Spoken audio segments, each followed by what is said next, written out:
Hello everyone.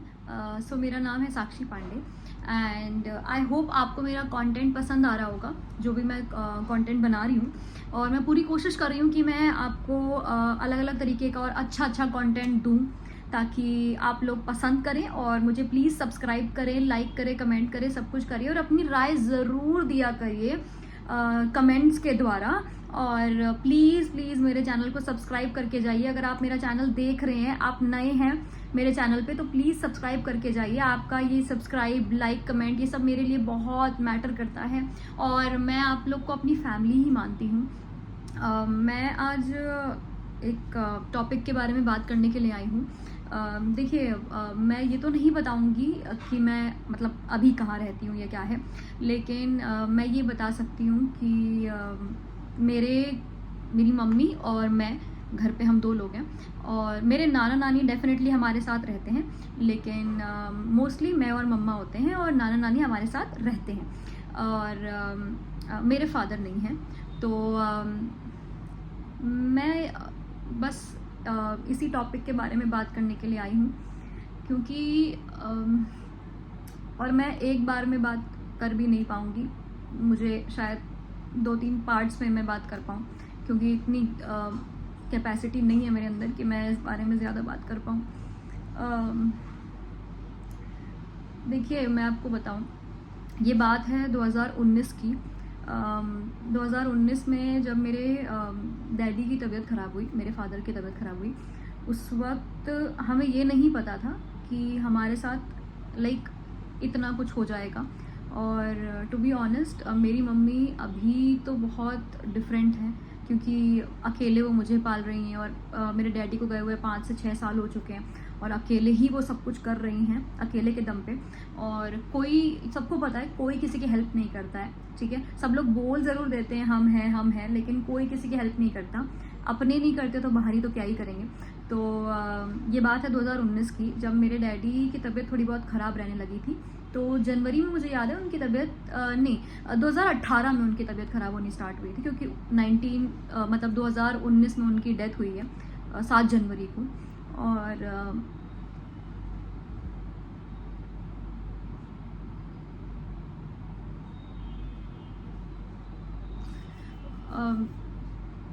तो 2018 में उनकी तबीयत ख़राब होनी स्टार्ट हो गई थी और धीरे धीरे जुलाई के बाद उनकी तबीयत बहुत ज़्यादा ख़राब होने लगी। वजह हम लोग को आज तक नहीं पता चल पाई कि क्या वजह थी, क्या हुआ क्या नहीं। और हुआ क्या कि जून जुलाई के बाद जब उनकी 2018 में तबीयत ख़राब होनी स्टार्ट हो गई, तो हम लोगों ने उन्हें डॉक्टर के यहाँ दिखाया। और हम लोग कानपुर में रहते हैं, हम लोगों ने यहाँ के जो टॉप मोस्ट डॉक्टर्स आप कहें, तो हमने सबको दिखाया और सब ने बस एक ही चीज़ कही कि थोड़ी बहुत शुगर है, जो कि अधिकतर सबको हो ही जाती है। आई मीन, कोई मीठा खाए या ना खाए वो मैटर नहीं करता है, लोगों को हो ही जाती है। तो हम लोगों ने डॉक्टर को दिखाया और डॉक्टर ने ये कहा कि थोड़ी बहुत शुगर है, कभी कभी हाई हो जाती थी उनकी शुगर, तो थोड़ी बहुत प्रॉब्लम होती थी, वैसे उनको और कुछ भी नहीं था।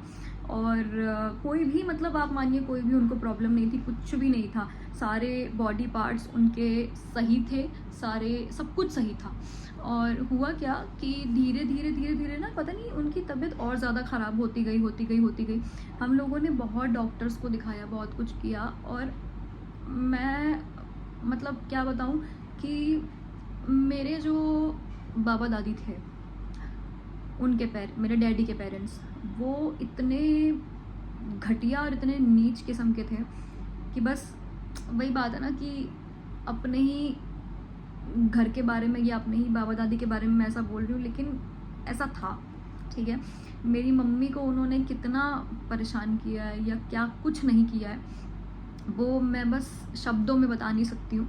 बताऊँगी धीरे धीरे, सब कुछ बताऊँगी, लेकिन धीरे धीरे करके ही बता पाऊँगी, एकदम से मैं सब कुछ नहीं बता सकती। और मेरी मम्मी को नहीं पता है कि मैं ये वीडियो बना रही हूँ, उन्हें डेफिनेटली पढ़ने के बाद पता चल जाएगा कि मैंने ये वीडियो बनाया है। बट ये ज़रूरी है, क्योंकि मुझे ऐसा लगता है कि जो शायद मेरी मम्मी के साथ हुआ है या जो मेरे साथ हुआ है ना, वो किसी और के साथ नहीं होना चाहिए। आज को मैं एक NGO चलाती हूँ और मैं महिलाओं के लिए लड़ती हूँ।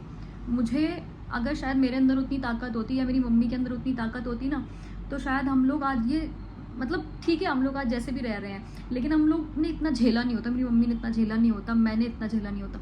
तो धीरे धीरे ना उनकी तबीयत ख़राब होने लगी। और अम, क्या हुआ कि 2019 आने से पहले मेरे बाबा ने बोला कि मेरी बुआ लखनऊ में रहती थी, तो मेरे बाबा ने बोला कि हम ना इनको लखनऊ लेके जाएंगे, लखनऊ पीजीआई लेके जाएंगे। तो मेरी मम्मी ने कई बार बोला कि मैं आपके साथ चलूँगी, मैं आपके साथ, लेकिन मेरे बाबा कभी लेके नहीं गए, ठीक है। और मुझे ये भी पता है कि कई लोग आके अब बोलेंगे कि अरे ये सब बातें सोशल मीडिया पे नहीं करनी चाहिए, तो क्यों नहीं करूँ, क्यों नहीं करूँ, मुझे ये बताओ। ये मेरा अपना डिसीजन है, मैं क्यों नहीं करूँ। हाँ, तुम लोगों ने कौन सी कसर छोड़ी, क्यों ना करूँ मैं बात।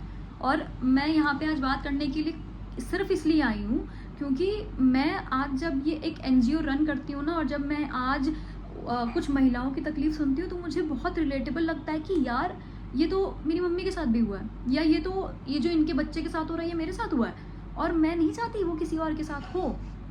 तो उन्होंने क्या किया, लखनऊ पीजीआई रेफ़र करा लिया। हम लोगों ने जो डॉक्टर को यहाँ दिखा रहे थे, लखनऊ पीजीआई रेफ़र करा लिया।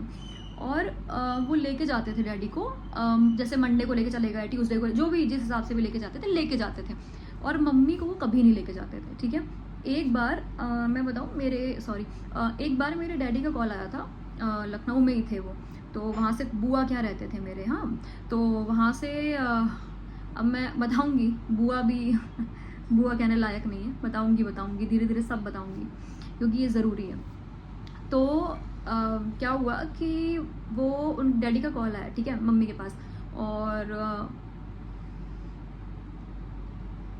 उन्होंने रोते हुए बोला मम्मी को कि तुम ना यहाँ आ जाओ, और मुझे कुछ अच्छा नहीं लग रहा है।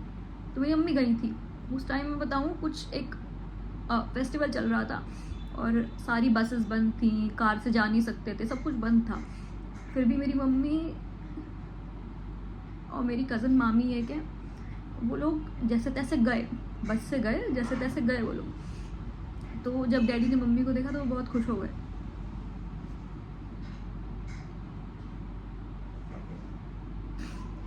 ठीक है, तो उसके बाद तो क्या हुआ ना कि वो मतलब ये समझ लीजिए कि उसके बाद फिर वो वापस आए, ठीक है, मम्मी मिल के आई वो सब, फिर वो लोग वापस आ गए। जब उसके बाद उस पार्ट के बाद जब वो दोबारा लेके गए ना डैडी को, तो मतलब मैं बताऊँ, डैडी सुबह बहुत अच्छे से गए, सब कुछ सही था, बहुत अच्छे से गए, बहुत सब कुछ ठीक था। लेकिन करीबन मैं बताऊँ 8-9 बजे के करीब डैडी नहीं, शाम के 4 बजे के करीब डैडी का कॉल आया था मेरी मम्मी के पास। मैं सो रही थी, मम्मी के पास कॉल आया था कि वो मुझे बेटू कहते थे कि बेटू से कह देना कि वो मेरा रिचार्ज करा दे और मैं तुम्हें कॉल करूँगा, मेरा ना रिचार्ज ख़त्म होने वाला है। तो मम्मी ने कहा ठीक है। मैं शाम को 7 बजे उठी थी और फ्रेशन अप होके मैं 8 बजे रिचार्ज कराने चली गई। और 8 बजे के बाद जब मैंने डैडी को कॉल किया तो उनका फ़ोन ऑफ था। तो मैंने कॉल किया तो फ़ोन ऑफ था। तो मम्मी ने कहा कि हो सकता है कहीं बिज़ी हो या नहीं ध्यान दिया हो, सो रहे होंगे, तो बाद में कर लेना। और रात के 11 बजे करीब मेरी दादी घर पे थी। वहाँ पे मेरे बाबा गए थे, मेरी बुआ थी, मेरे डैडी के एक फ्रेंड लेके गए थे उन्हें, और फूफा थे और उनका बेटा, ये लोग थे वहाँ पे। तो मेरी दादी नीचे से गालियाँ देने लगी, ठीक है, बहुत उल्टा सीधा बोलने लगी, बहुत अब्यूज़ करने लगी।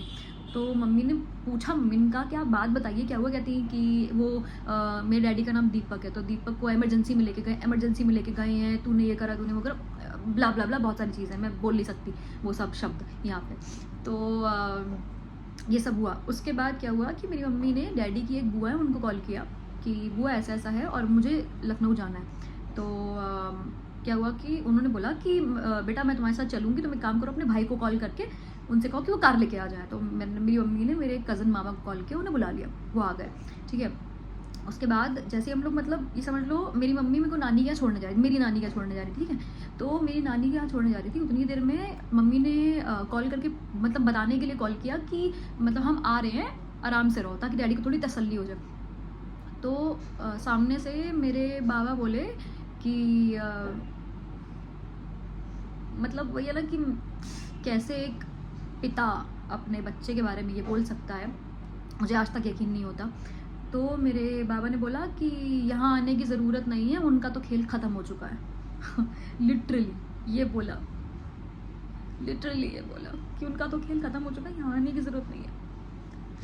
तो अब मेरी मम्मी को उसके बाद लिटरली मैं बताऊँ, उस पार्ट के बाद एक मतलब 2 दिन तक का कुछ नहीं याद है। और मुझे भी नहीं, मैं थी शायद 15 साल की यार, मैं कुछ एज नहीं थी। सबसे बड़ी गलती पता है हमसे क्या हो गई, हम लोगों ने पोस्टमार्टम नहीं कराया, पीएम नहीं हुआ। अगर पोस्टमार्टम कराया होता ना, मैं हकीकत बता रही हूँ, आज वो लोग कहाँ होते वो तो, लेकिन ठीक है, भगवान देख रहा है ना, भगवान की जब लाठी पड़ती है ना आवाज़ नहीं आती। और आज वो लोग झेल रहे हैं और झेलेंगे, इससे बुरा झेलेंगे। और ये सब किया कराया सब कुछ मेरी बुआ का है, मेरे बाबा का है। मुझे नहीं पता मेरी दादी कितना इन्वॉल्व है या नहीं है, इन्वॉल्व है, लेकिन ये सब किया कराया मेरे बाबा और मेरी बुआ का, सिर्फ प्रॉपर्टी के लिए, प्रॉपर्टी। तो क्या हुआ कि ये सारी बात हुई जब, बस मैं बता रही हूँ ना, सबसे बड़ी गलती हमारी ये थी कि पीएम नहीं कराया, पोस्टमार्टम नहीं कराया। अगर कराया होता तो सारा सच सामने आ गया होता। लेकिन ये है कि उसके बाद पता है हम लोग को समझ में आ गया कौन हमारा है, कौन हमारा नहीं है। मेरे डैडी की तरफ का जो बाकी का परिवार है, मेरी जो भी कज़न बुआ लोग, जो भी डैडी की बुआ, मामी, चाची, जो भी मतलब जो भी डैडी के परिवार के बाकी लोग हैं, मेरे नाना के साइड के जो लोग हैं, समझ में आ गया कि कौन कितना हमारे साथ है। और सब लोग बहुत अच्छे हैं, मैं ये कहूँगी सब बहुत अच्छे हैं। लेकिन जिनको अच्छा होना चाहिए था वही अच्छे नहीं थे। मेरे बाबा दादी, सगी बुआ, जिनको अच्छा होना चाहिए था वही अच्छे नहीं थे। और बाकी का पूरा परिवार मेरे डैडी का बहुत अच्छा है। मेरे चाचा लोग, चाची बहुत अच्छी है। मेरे जितने मौसी, मामा, ये सब भी बहुत अच्छे हैं। मतलब मैं बताऊंगी धीरे धीरे सब कुछ, अभी मैं इतना ही बता पाऊंगी बिकॉज मैं कंट्रोल नहीं कर पा रही। लेकिन मैं धीरे धीरे सब बताऊंगी कि क्या क्या किया है उन्होंने, क्या क्या मेरे साथ, मतलब कितना टॉर्चर, गलत नहीं किया लेकिन कितना, मतलब गलत ही है यार, कितना टॉर्चर किया है मुझे, कितना टॉर्चर किया है मेरी मम्मी को। आज मेरी मम्मी सिंगल रह के 5-6 साल से मुझे पढ़ा रही हैं, खुद जॉब कर रही हैं, वो खुद स्कूल में जॉब करती हैं, मुझे पढ़ाया, मैंने फार्मेसी किया हुआ है, अब मैं जॉब कर रही हूँ, मैं अपना एनजीओ चला रही हूँ, सब कुछ है। लेकिन इन लोग की प्रॉपर्टी की भूख और इन लोग की गंदगी की वजह से शायद आज वो इंसान नहीं है हमारे साथ जिसको होना चाहिए। लेकिन वो भी है, पता है वो भी है। बाकी मैं बताऊंगी धीरे धीरे।